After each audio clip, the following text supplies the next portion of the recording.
Time for another limited budget challenge, and this one's definitely going to be the best one ever.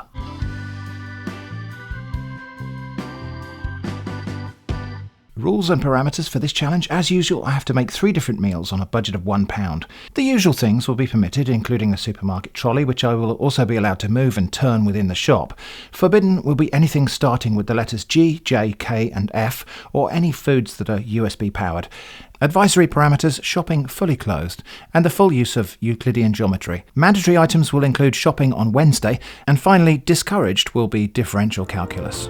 Let's go shopping.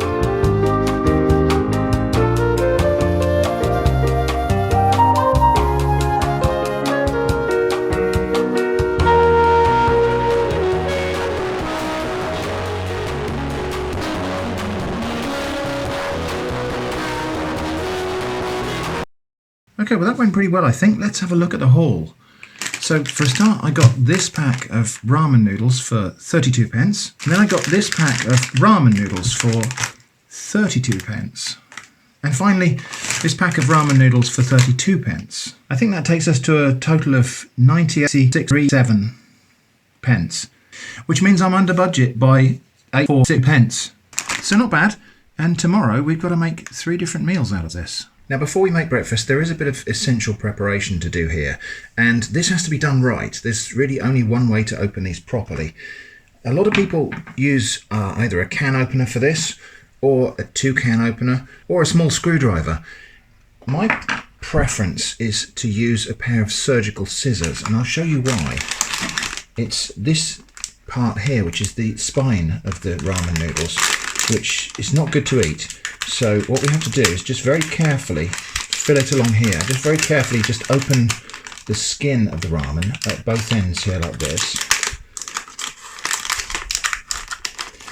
Some people are a little bit squeamish about this, so you can get them to do this for you in the shop if you prefer.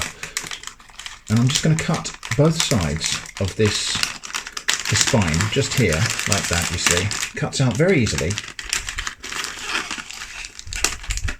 Okay, and we just throw that piece away.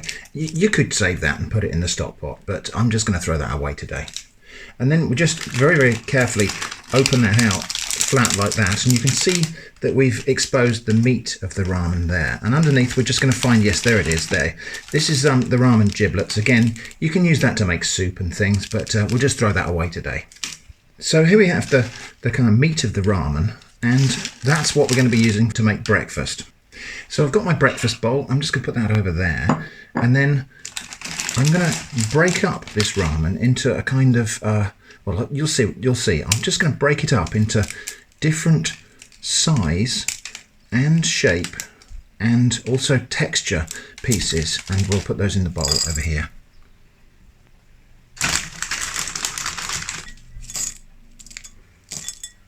Okay, so as you can see, I've used about half of my ramen here to make this, well, I suppose you'd call that like a ramen muesli perhaps. And I'm just going to use the other half, well, probably not all of it. I might save a little bit for later, but I think maybe just, let's see, about this much here. I'm just going to put that in the jug here like that, and I'll use my handheld blender to blend that down. Of course, I will need a little bit of water in there to hydrate it.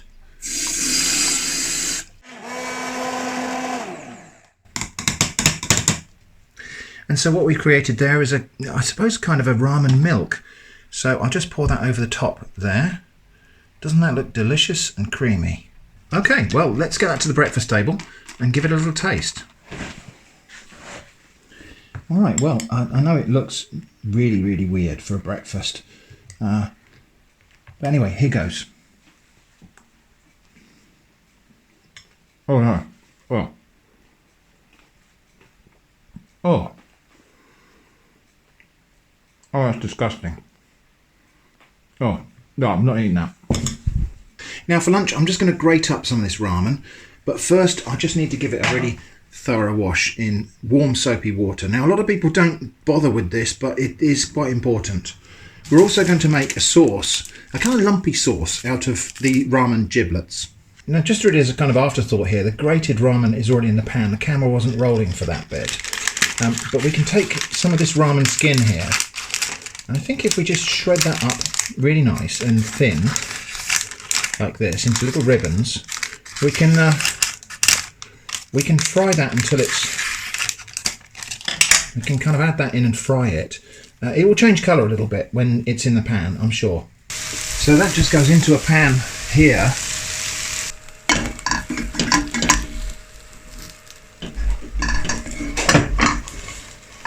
Okay, and we just put the other part of that on there, which I'm sure you'll agree is a complete transformation. Okay, let's get that to the table and give it a taste.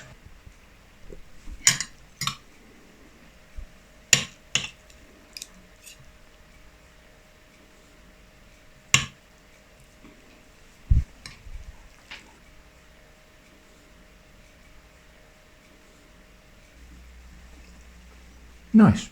So I think we can give that one a solid something out of 10.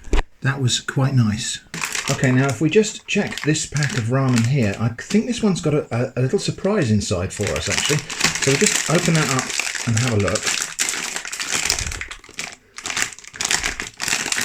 Okay, and look, if we very, very carefully open these, we'll find, yes, I thought so. This one's actually got an egg inside it. Now you might not have seen this before because this is incredibly rare, although it's also very, very common. This has obviously been interrupted in that particular stage of its life cycle, that there's a fully formed egg in there, and I think we can just probably just pop that out. There we go. And use that like any normal egg, although there is a surprise inside of here as well for us. So we'll have a look at that in a moment. Okay, so I've got a pan nice and hot here, and I'm just going to crack this egg because, as I say, there's another little surprise, I think, inside of here. There we go, and yeah, I thought so. There's actually a sausage inside the egg.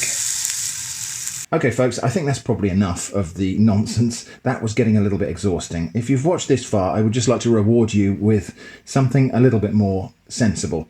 I'm going to show you my favourite way to make scrambled eggs, and I promise you this is not stupid. So I'm just going to cut a couple of slices of this lovely granary cob loaf. I'm making my toast in advance because the scrambled eggs will cook really quickly. Okay, so just lightly golden toasted bread, and I will just stand those up for a moment, if I can. I'll just let those steam a little bit so they don't go soggy on the underside. But before they cool down completely, going to put a little sliver of butter on there. So I'm going to leave that, and that butter will just warm and soften, then I'll be able to spread it. So, scrambled eggs. I don't often eat scrambled eggs because of two things. One, it can sometimes just be rubbery little curds of egg, which are just, you know, they roll off your toast or roll off your fork, and they're just not very pleasant to eat. The other is if they're cooked so that they're creamy and slightly sort of semi-liquid in texture, they often taste a little bit of raw egg, and I don't like that either. So I don't often eat scrambled eggs. I think a fried egg or an omelette is often a better choice for me. You know, your mileage may vary, but this method for scrambled eggs overcomes both of those problems. I got this recipe from a magazine article about Ramen Blanc, and apparently Ramen Blanc was travelling and ordered scrambled eggs in a cafe or bistro, and he was so amazed by the scrambled eggs that he asked the chef to show him how to make them. Now, I don't know if any of that is true, but I do know this is a good method for scrambled eggs, and I figure that if you can teach Ramen Blanc something about scrambled eggs, you've got a method worth waking up and paying attention to. So anyway, just melting a little bit of butter in a pan, and I'm going to add my pepper now. This is me, by the way. This is not in the original recipe I'm following. This is just, I feel like adding the pepper now will just help bring that to life. Okay, so the butter is just foaming. I'm going to turn the heat right down. And into there, I'm going to crack 3 of these great big eggs. These are really big eggs. I'm cracking them in their whole, like this. Okay, so 3 nice big eggs. And all I'm going to do is just keep the whites on the move. I'm going to try not to damage the yolks. So basically scrambling the whites of the eggs. And we'll just do that over a gentle heat so that we can get them nicely scrambled. Now what's happening here is obviously we're scrambling the whites, but those yolks are also warming through. So the yolks are starting to cook, although it's probably more like just warming through. But at the same time, they're not going to be overcooked yolks. Okay, I'm going to turn the heat down even further because this is now the critical moment, because the whites are more or less scrambled now. So I'm going to now burst the yolks and scramble that all together. And what happens here is these yolks sort of coat the existing scrambled curds of white, of egg white, and we'll end up with something that's a bit like egg whites, cooked egg whites scrambled, coated in a delicious sauce made from the yolk. And we're just going to stop short right there. So off with the heat now, and that will just continue cooking for a moment. Back over here.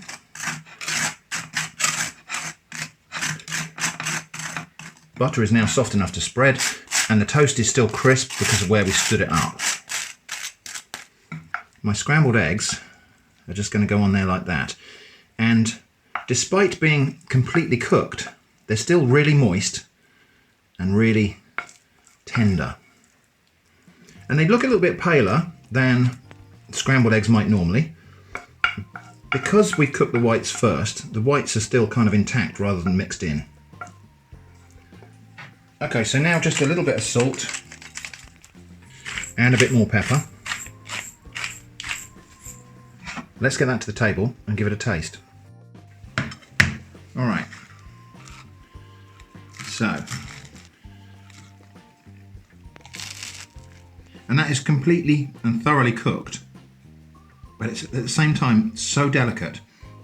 And because egg yolk is the bit that's got all the flavour, that's on the outside of all of those little curds of scrambled white, and so the flavour is kind of amplified as a result of that. Anyway, that's my favourite way to make scrambled eggs. Of course, there are different ways to make scrambled eggs, and the important thing is not to do what somebody else thinks is good, but to do what you like. Okay, come here and sit. Little paw.